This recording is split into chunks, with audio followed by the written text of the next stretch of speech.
ओम शांति। आज का टॉपिक है कि आज के समय में सीधा साधा होना क्या गलत है। अगर हम सीधे साधे तो लोग हमारा फ़ायदा उठा लेते हैं, तो क्या करें। पता नहीं हमें क्यों लगता है कि सीधा साधा इंसान है इसलिए उसको बेवकूफ़ बना सकते हैं। ऐसा बिल्कुल नहीं है। जो लोग सीधे साधे होते हैं, भोले भाले होते हैं, बस वो फालतू में किसी से उलझते नहीं हैं, बातों को आसानी से ख़त्म कर देते हैं। इसका मतलब ये नहीं कि उनको कुछ समझ नहीं आता है, बस वो छोटी छोटी बातों पर उलझते नहीं हैं, अपनी एनर्जी वेस्ट नहीं करते हैं बेकार की बातों में। एक्चुअल में वो सही मायने में देखा जाए तो बहुत समझदार है। कोई आपको आकर पागल ना बनाकर चला जाए। अगर आपको लगता है कहीं कुछ गलत हो रहा है आपके साथ, तो आवाज़ उठाओ। वहाँ बोलना ज़रूरी है, नहीं तो ये चीज़ और बढ़ती जाएगी, लेकिन कम नहीं होएगी। जब हम चीज़ को सहन कर लेते हैं, चुप हो जाते हैं, तो बर्ताव धीरे धीरे और बढ़ता है। और हाँ, जब अपनी आवाज़ उठाओगे तो प्रॉब्लम भी आएगी। किसने बोला कैसे प्रॉब्लम होगी, आने दो, देख लेंगे। लेकिन खुद के साथ गलत होते हुए देखना भी तो गलत है ना, वो भी तो सही बात नहीं है। समझदारी से चलो, लोगों पर विश्वास करो, लेकिन अंधविश्वास मत करो। इतना भी विश्वास मत करो कि फिर जब वो आपके विश्वास को तोड़ कर जाए तो आप बिल्कुल अस्त व्यस्त हो जाओ। सबकी बात सुनो, पर सबसे पहले अपनी अंतरात्मा की बात सुनो, क्योंकि आपका अंतर मन ही आपको सही सजेशन दे सकता है। वो आपके लिए कभी गलत साबित नहीं होगा। देखिए, लाइफ में ऐसा कोई नहीं है जिसने कभी धोखा ना खाया हो या कोई गलती नहीं की हो। होता है, सबके साथ होता है। बड़े से बड़े समझदार लोग, उन्होंने भी धोखा खाया, गलतियाँ की है, और छोटे से छोटे लोगों ने भी की है। इसका मतलब ये नहीं कि अगर हमें धोखा मिला है तो हम उससे बाहर ही ना आए और खुद को ही कोसते रहें कि मुझसे गड़बड़ हो गई, मेरे में कोई गड़बड़ है, मैं ही लोगों को नहीं पहचान पाता हूँ। उससे कुछ नहीं होगा, हम अपनी एनर्जी ही वेस्ट करेंगे। बल्कि ऐसा सोचने से आगे और धोखा खाने के मार्जिन बढ़ जाएंगे, क्योंकि सोच सोच कर हम अपनी शक्ति को घटा देंगे।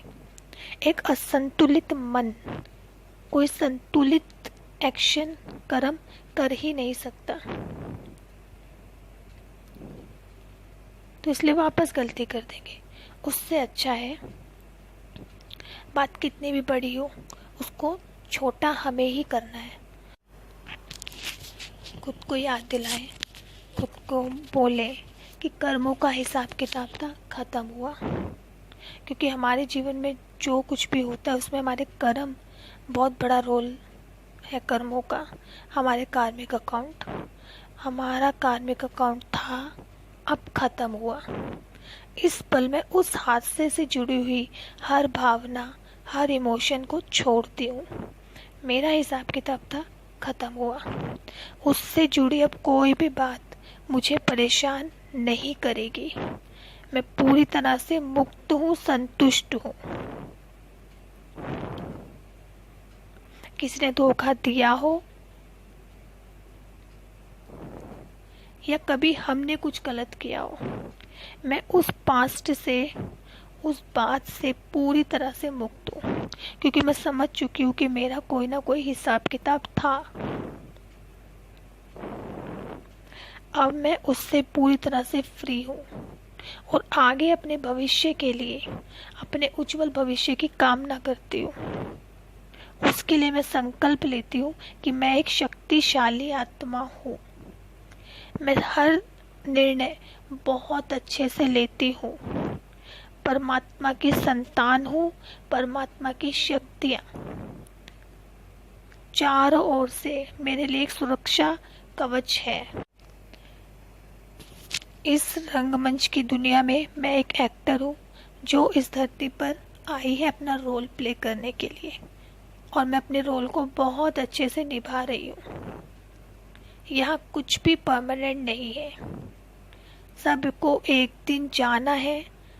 हर चीज़ एक दिन नष्ट हो जाएगी। अगर कुछ भी रहेगा तो वो है मेरे संस्कार, मेरे कार्मिक अकाउंट,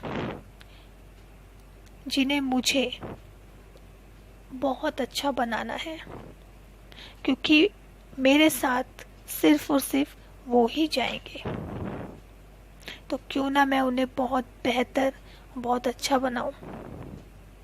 मैं शांत स्वरूप आत्मा हूँ, प्रेम स्वरूप आत्मा हूँ। मेरा भविष्य उज्जवल है। परमात्मा को कोटि कोटि नमन। हर परिस्थिति में वो मेरे साथ रहे हैं। मेरा साथ देने के लिए परमात्मा को कोटि कोटि नमन। मैं कल्याणकारी पिता की कल्याणकारी संतान हूँ।